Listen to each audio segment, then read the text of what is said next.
கரைச்சி பிரதேச செயலகத்துக்குட்பட்ட கிருஷ்ணபுரம் விநாயகபுரம் வீதி, கண்டாலை பிரதேச செயலகத்துக்குட்பட்ட சம்பவக்குளம் பிரதான வீதி, பச்சிலப்பள்ளி பிரதேச செயலகத்துக்குட்பட்ட மானநம்மன் வீதி, பச்சிலப்பள்ளி இச்சாவை பிரதேசத்துக்குட்பட்ட கோவில்காடு பிரதான வீதிகள் முன்மொழியப்பட்டிருக்கின்றது. இதற்கான ஒருங்கிணைப்பு குழுவினுடைய அனுமதியை கோரினோம். கூடியதில் நாங்கள் உங்களுக்கு இப்போ பினாஞ்சி ரோட்டுக்கு 2வது கட்டத்துக்கு வருது. அடுத்ததாக ஐரோட்டுக்குள்ள 2 ப்ராஜெக்ட் 2 பேக்கேஜ் கூடியதிக்கு தான் வருது. அடுத்தது சட்டம் கொடுக்க வேண்டிய லஞ்சம் கொடுக்க வேண்டிய அவசியம் இல்லை. லஞ்சம் கொடுப்பதும் அது ஒரு குற்றம். நாங்கள் அவ்வாறு லஞ்சம் கொடுக்க முற்பட்டவர்களை கைது செய்து நீதிமன்றத்தின் முன் நாங்கள் ஆஜர்படுத்தியிருக்கின்றோம். எனவே பொதுமக்களிடம் வினயமாக வேண்டிக் கொள்வது, போலீசாருக்கு லஞ்சம் கொடுக்க வேண்டிய அவசியம் இல்லை. அவ்வாறு முற்பட்டால் உங்களுக்கு எதிராக நடவடிக்கை எடுக்கப்படும் என்பதை இத்தருணத்தில் பொதுமக்களுக்கு அறிய தருகின்றேன்.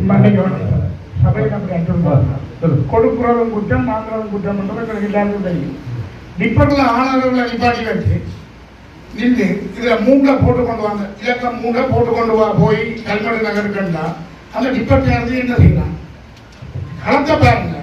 ஆனவர்களை நிப்பாட்டி போய் இந்த பெர்மிட்டை கொண்டு போய் கல்மடு நகரில் 3 எழுதி கொண்டு வான்னு சொன்னால் அவன் 5000 கொடுத்துட்டு போக விரும்புகிறானா, அல்லது திரும்பி போய் கல்மடு நகரில் 3 எழுதி கொண்டு வர விரும்புகிறானா? அப்போ 2 குற்றம் என்றது எல்லாருக்கும் தெரியும். ஆனால் கொடுப்பவர்களை அச்சுறுத்தாமல் வாங்குபவர்களுக்கு ஒரு தீர்மானத்துக்கு தருவோம்.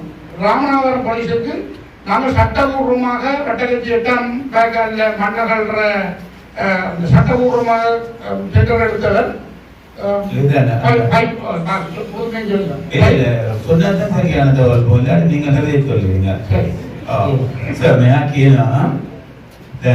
අලිමංකඩ ඒ රටේ නතර කරා. හේතුව අංක 3 කියන එක නැහැ කියන එක විතරයි සිංහලෙන්. එතුමා ඒ රටේ එතන නතර කරලා කල්මඩු තියෙන ගොඩක් දුර. එතෙන් ගිහිල්ලා එතනින් ආපහු මාක් කරගෙන එනවාට වැඩිව ඒ 5000 දීන යා සලකන වැඩිපුර. මෙතුමා කියන අල්ලස් දීමත් වැරදි, ගැනීමත් වැරදි කියලා. ඒ මනුස්සයාට ඕනේ විදිහට එතනට අගල යා ගන්නලු. ඉතින් එහා කියන්නේ එහෙම. තව මොනවද කියන එක ටිකක් අහලා இப்போ ராமநாதபுரம் போலீஸுக்கு அந்த சட்டபூர்வமாக மணல் அகழ்ந்தவர் தன்னை ஒரு ஆள் இடியன் துவக்கால கலைக்கிறார் மண்ணேற்ற விழா. அவர் போய் குணப்பாடு போனோட போக அந்த ஓய்சி கேட்கிறாராம், கோவி மண்ணேற்ற பகுதிக்கு நீ ஏன் போட்டீங்க, கோவி මන්නේතර බෞද්ධික නියම බොන්නේ පොලිස් කරනවා. රාමනාථපුරම් පොලිසිය කෙනෙක් දැන් මේ නිත්‍යානුකූල වැලි පැටවීමට යෑමේදී එක්කෙනෙක් අර මේ ගිනියාවියෙන් අර මොකද කියන්නේ අර ෂොට් ගන් එක අර දැන් අදලා තියෙන මිනිස්සු ඒකෙන් පන්නවල වෙඩි තියන්නේ කියලා එයා පොලිසියට ගිහිල්ලා එද්දී පොලිසියෙන් කියලා තියෙනවා කෝවිල් වලට පස් මේ වැලිපොට් කෝවි බේ කෝවි පටවන තැනට කෝවි කියන මිනිස්සයා වැලි පටවන තැනට කෝවි එල්ලට එන්නේ ඉංග්‍රීසි බෝඩි කරා. ඇයි ඔයාලේ යන්නේ කියලා ඔයාලු කෝවි කියන මිනිස්සයා එතන වැලි පටවනවලු. ඒ තැනට ඔය ඇයි ගියේ කියලා ඔයාලු පොලිසියෙන්. நான் ஒன்று சொல்றேன்னா உயர் அதிகாரிகள் கிடைக்கணும்.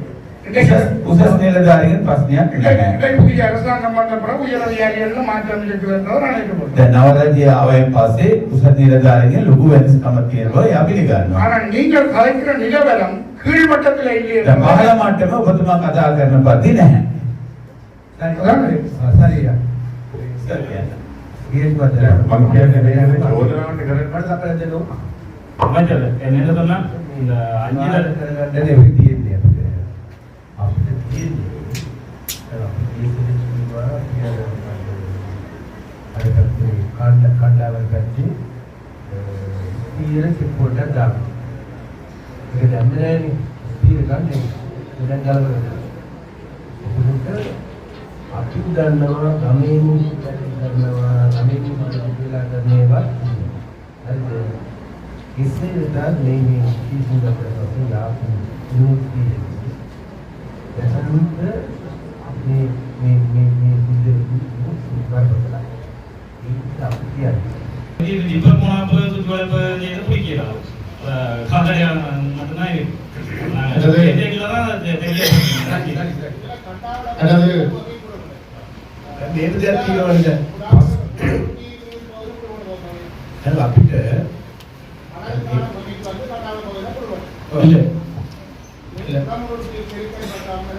இல்ல கண்டாவள பக்கம் ஒரு பொம்மை இல்லை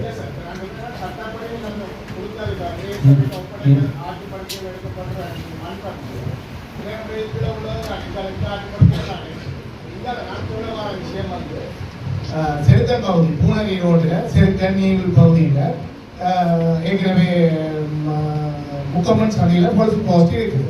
ஆனால் ஒவ்வொரு நாள் பகல் நிலவுமாக டிப்பரும் டிராக்டரும் அந்த ரோட்டால் மண்ணிட்டு குழந்தை ரோட்டால் போய் கொண்டிருக்குது. இப்போ அதுக்குள்ள சரி ரோட்டால் தான் புதுத்தேவை செக் பண்ணிக்கமாக இருந்தால் உள்ளுக்கு இருக்கிற டிராக்டரும் டிப்பருமே நிற்க வேணும். அந்த மண் அகழ்வு பெரும்பாலும் புரஸ்டிங்கள் பகுதிக்கு தான் நடக்குது. இந்த புரஸ்ட் டிபார்ட்மெண்ட்டும் வந்து தனியாருடைய காணிகளையும் குளங்களையும் வச்சு புரிஞ்சு கொண்டிருக்கலாம். இந்த மண்ணேற்றாக்களையும் அரெஸ்ட் பண்ணலாம். அவைக்கு ஆணைகள் மண் மடைப்படுது பாதி அளவில் வருது சார். அந்த செருக்கலத்தில் இறங்கி பார்த்தா நாங்கள் எடுக்க ஒவ்வொரு கூட்டங்களையும் அது மாவட்ட அபிவிருத்தி குழு கூட்டமாக இருந்தாலும் சரி விவசாய குழு கூட்டங்களாக இருந்தாலும் சரி எது இல்லை இந்த மண் அகழ்வை பற்றி பெரிய அளவில் அந்த செருக்கல் பகுதி பாதி அளவில் இன்று வரையும் சரியான தீர்வு வழக்கு வைக்கப்படையில்லை.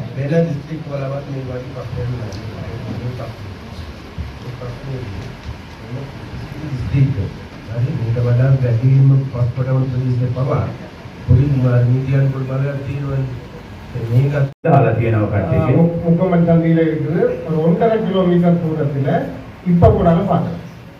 ඒ මුරපොලේ ඉඳලා කිලෝමීටර් 1.5යින් දැන් ගියත් බලන්න පුළුවන්ලු. ஆனால் மக்கள்கிட்ட கருத்து போலீஸ் பாதுகாப்போடு தானே நம்ம மண்வெளியில் போடுறோம். ජනතාවගේ අදහස පොලිසිය රැකවරණය සහිතව තමයි මේ වැලි ප්‍රවාහණය සිදු වෙනවායි කියලා.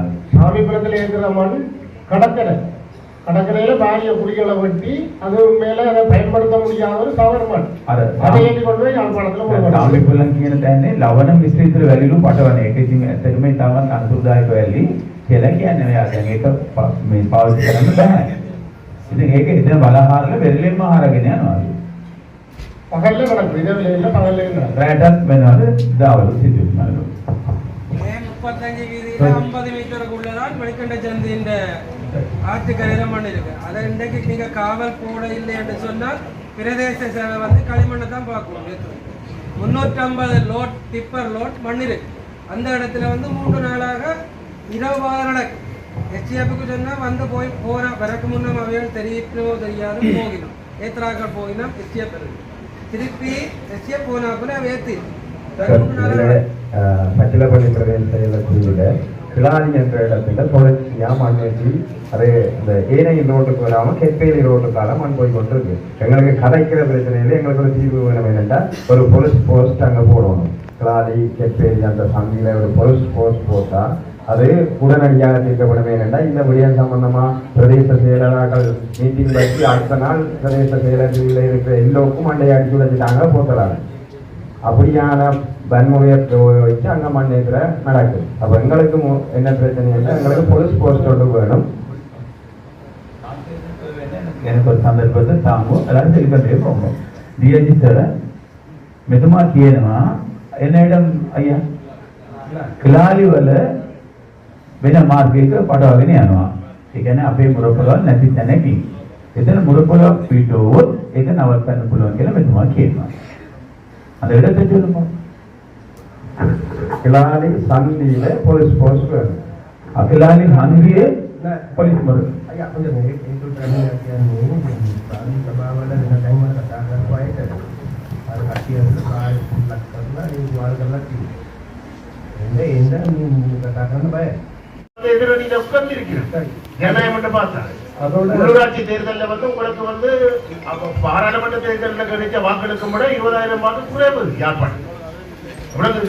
நான் சொல்ல வாங்க வந்து நீங்க கொஞ்சம் கருத்தில் எடுத்துக்கொள்ளும். அதோட மாகாண சபைக்கு நிழல் அமைச்சுகளை நீங்கள் தேவைக்கு அதை நீங்கள் எங்கள்ட ஆளுநர் தலைமையில கூப்பிட்டு மீட்டிங் வச்சு அதுல இவங்க பவானந்தராய ஒவ்வொரு ஹாஸ்பிட்டல்களையும் போய் படங்கள் போட்டு கொண்டிருக்காரு. தாண்டான் ஹாஸ்பிட்டல்ல கட்ட போடணும். அப்ப இந்த மாகாண சபை எலெக்ஷனை வச்சு நீங்கள் எந்த அடிப்படையில் ஆளுநருக்கு அதிகாரத்தை பற்றி விளங்குது. அது பெரிய ஒரு அநியாயம் என்னன்னா நிழல் அமைச்சர் சொல்லி அமைச்சுக்களையும் கொடுத்து வச்சிருக்கீங்க. அவர்கள் போய் சிடிவில போய் இருந்து கொண்டு வீடியோ கூட போட்டிருக்கேன். சிடிவி கேமரா சின்ன கதையில சொல்லி போட்டு அதை என்னட்டு அது என்ன ஏற்றுக்கொள்றேன் நான் இப்படி ஒன்று இருக்குதானே. பவானந்தராஜ் ஹாஸ்பிட்டல் போய் அவருடைய அவர் எந்த அடிப்படையோட போய்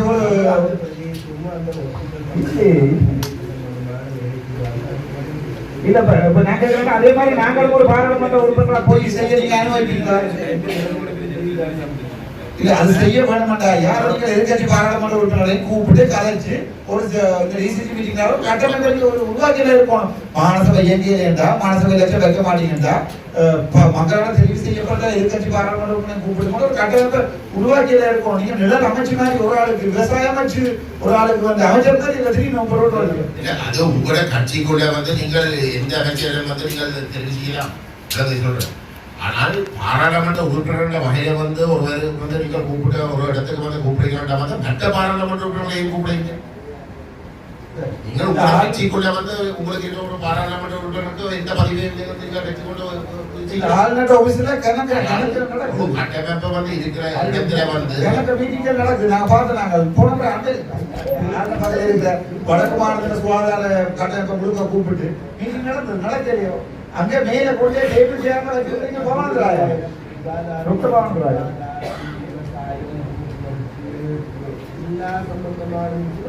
அதே டிசிபி மீட்டிங் இருக்குது. அதுக்கு பிறகு ஆளுநர் ஆபீஸ்ல திருப்பி ஒரு மாகாண கூட்டம் மட்டும் நடத்துவாங்க. நான் கேட்கிறேன் டிசிபி மீட்டிங் நாங்கள் எதிர்கட்சி பாராளுமன்றம் இருக்கிறோம் எங்களுக்கு சொல்லி செய்ய மாட்டேங்கிறது கிடையாது. நாங்கள் கவர்மெண்ட் சப்போர்ட் பண்ண தானே உங்களுக்கு. நீங்களே புதுசா ஒரு மாகாண கட்டமைப்பு எலெக்ஷனே வைக்காம நீங்களே நடத்துறீங்க. மாநிலமே தேவையில்லை என்று சொல்லப்பட்டு உயிர் கூட செய்கிறார்.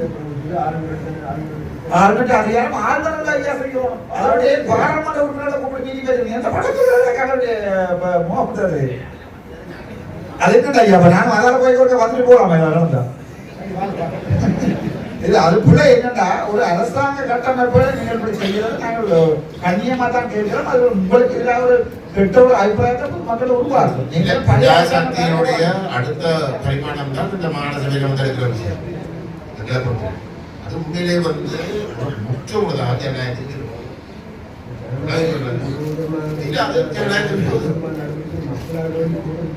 இல்லையா மக்கள் ஆதரவு வந்து 5 வருஷத்துக்கு ஒரு கதை நடக்கிறது. விளக்கம் சொல்ற மக்கள் ஆதரவு அந்த 5 வருஷத்துல வந்து நாங்க பார்த்து கொள்வோம். இப்ப வந்து உங்களுக்கு கிடைக்கும் மக்களுக்கு அது 5 வருஷத்துக்குள்ள அந்த 5 வருஷத்துக்குள்ள வந்து நடக்க கூடாதானே? அந்த 5 வருஷத்துக்கு சும்மா ஒரு ஏதோ மக்கள் ஆதரவுன்னு சொல்லி போட்டு எல்லாருக்கும் கண்ண முடிக்கணும் நீங்க விரும்பினதை செய்யறதுக்கு வந்து அந்த 5 வருஷத்துக்குள்ள அப்படி என்ன கோட்டாபய ராஜபக்சே இருந்திருக்கணும். சரியான ஒரு போக்கு நாங்கள் எங்கட உத்தியோகபூர்வமான நிலப்பாட்டை வந்து நாங்கள் அறிவிக்கிறோம் வந்து நீங்க செய்யறது செய்யும். அடுத்ததாக இந்த மண் விநியோகத்தில் உங்களுக்கு எப்படி என்ன இருக்கு அந்த வந்து இந்த மண்ணின் தேவைய இருக்கிறதால மண் இருந்தால் போக்குவரத்துக்கு சரியா இருக்கும். ஒரு போக்குவரத்துல ஒரு பிரச்சனை நாங்கள் அதிகார சபைக்கு தொடர்பு அதிகார சபைக்கு கம்ப்ளைண்ட் பண்ணி அதிகார சபை கூட பிரேச சபைக்கு நம்ம கூட அதிகார சபைக்கு கீழே பேருந்து இருந்தா தான். இப்ப அடுத்த வாரமாக வருது இந்த கட்டம் டிஜிபி சம்பந்தமாக போக்குவரத்து அமைச்சர் வராது சம்பந்தமாக இன்னொரு டிஜிபி அதுல சம்பந்தமாக பேசி கம்ப்ளீட்டா முடிவுகள் டிஜிபி அதிகாரத்தை ஒரு சின்ன கேள்வி என்றால் அங்கே பயங்கர முறைப்பாடுகள் வந்திருக்கு தலைவர் அதிகார சபையில இல்லை நாங்கள் அதிகார சபையில இருக்கிற இடமாற்றங்கள் வந்து யூனியன் இல்லாத நடக்குன்னு சொல்லி முறைப்பாடுகள் எனக்கு வந்து இருக்குது. அது தொடர்பா அதிகார சபையில தாராளமா தகவல் முழு இது கிடைக்குது. உங்க பேரோட நான் சொல்றேன் அவருக்கு என்ன பேர் என்றால் பேரோட அவருக்கு கஷ்டம் ஏதோ ஒரு பேரோடு சொல்லி அவரை நீங்கள் அவரை சாதாரணமா ஒரு கண்டக்டரா இருந்த ஒருத்தரை கொண்டு வந்து அதிகார சபைக்கு பொறுப்பா போட்டுருக்கீங்கன்னு சொல்லி மற்ற மத்திய அதிகார சபையில இருந்து இந்த அதிகாரத்துக்கு வர இடமாற்ற கடிதம் அவர்கிட்ட வசத்துக்கு வந்து அவர் தான் பிரிண்ட் பண்ணி கையில கொண்டு வரலாம் ஆளப்படி கடிதம் கொடுக்க போறோம்னா அதெல்லாம் முறைப்பாடு எல்லாம் கிடைக்கும் எழுத்து கூட கிடைக்கும். உங்களுக்கு தெரியாத நாங்க இந்த வவுனியாவிலையும் போய் சியாமன் இப்படி ஒரு குடிக்கிறதை எழுதி எங்க எம்பிபி பாராளுமன்ற உறுப்பினர் ஒரு ஆள் இப்படி இருக்கிற வீடியோக்கள் எல்லாம் வெளியாக வந்திருக்குது. அது சம்பந்தமான உங்களை கேட்டு சொல்லு போடுங்க. நீங்க சரியா தெரியுது உங்கள்ட அதிகார சபையில கேட்டு சொல்லுங்க. இந்திய நாங்கள் அதில் கதைக்கணும்.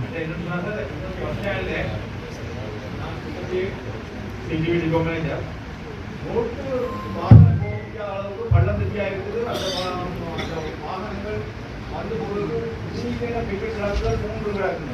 அந்த பேசவை இப்போது தாரோட விசாரணைகள் போது அந்த நிலைமை விடக்கூடிய ஒரு காட்சி இருக்குது. அந்த ஒன்றும் செய்ய ஆனால் அதுக்காக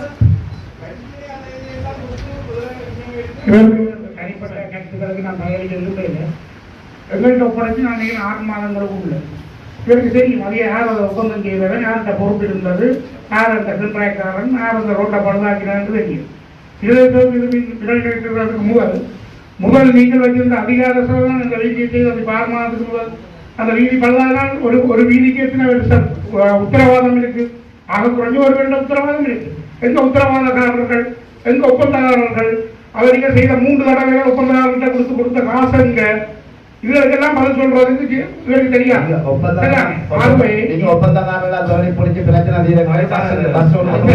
உங்களுடைய நோக்கம் ஒப்பந்தக்காரர்களை கண்டுபிடிக்க வேணும். மிக மோசமாக ரோட்டு போனதால வந்தோன்னு கஞ்சில 50 லட்சத்தை கொடுக்கணும். அதுக்கு இவைக்கு தங்களுக்கு ஆகவே நாங்கள் சரியான முடிவெடுத்து பஸ் ஸ்டாண்ட் மிக விரைவில் கொண்டிருக்கோம். அதுக்கான நடவடிக்கை நடக்குது. நீங்கள் சொன்ன குற்றச்சாட்டுகளை தீர்ப்பதற்கான பிரச்சனைகள் செய்யப்பட்டுக் கொண்டிருக்கிறது. அது சட்டம் பார்க்கும். அது நாங்கள் செய்யும். இந்த பேருந்து நிலையம் வந்த ஒரு அரசியல்வாதியோ ஒரு கூட சம்பந்தப்பட தனியார் நாங்கள் தான் அந்த பஸ் காணியை அத்துக்குள் உள்ளுக்குள்ள அந்த காணியை பிடிச்சி பைவோஸ் ஆயிருந்து எங்களுக்கான நடவடிக்கை செய்யப்பட்டது. இந்த தனியார் காணி ஒதுக்கப்பட்டது. சிடிபிக்கு புடுத்தளத்துல பஸ் ஸ்டாண்ட் கிடைச்சது. நாங்களாம் மத்திய பேருந்து நிலையமா சிடிபி முளைச்சு வந்தாங்க. ஒரு தடவை இந்த இடத்துல வந்திருக்கிற அரசியல்வாதி யாருமே தனியாருக்கு பேருந்து நிலையம் மட்டும் வேணும் அந்த கூட ஒரு படுத்து தந்தாச்சு அரசியல்வாதி ஒரு உணர்த்துக்கிறேன். எந்த வகையிலையும் குறைச்சி கலைக்கிறாது. அரசாங்கத்தினுடைய பேருந்து இதுதான் மிக முதன்மையானது. அதே போல தனியாருக்கும் பங்கு கொடுத்து அது செய்யப்படும். அது அதுக்கு பொறுப்பான காலம் பெறும் வரையும் அது மறுசீரமைக்கிறதுக்கு எங்களுக்கு காலம் வேணும். உடனே வந்துட்டு எல்லாத்தையும் மறுசீரமைக்கிறாது. தனிப்பட்ட நிலங்கள் ஏதாவது தங்களுக்கு பாதிக்கப்பட்டிருந்தால் அதை பற்றி அரசாங்கத்திட்ட முறைப்பாடு செய்யும். சரி, இது கூட 2 பேரை பற்றி அங்கே வைங்க. நீங்க ஒரு பிரேச ரீதியில மக்களுக்காக நான் வேலை செய்யறோம். மக்கள் எதுவும் பேசிட்டு நீங்க தீர்வு கொடுங்க. அது ரோடு போட்டது கூட இல்லை கவனத்தில் நீங்க விசாரணை போய் தான் செய்யுங்க. அந்த கோரிக்கையை மக்களுக்காண்டி நீங்க ஒரு வகையில செய்து கொடுங்க. ஒரு ஒன்றும் இல்லை, அதுக்கு ஒன்றும் இல்லை.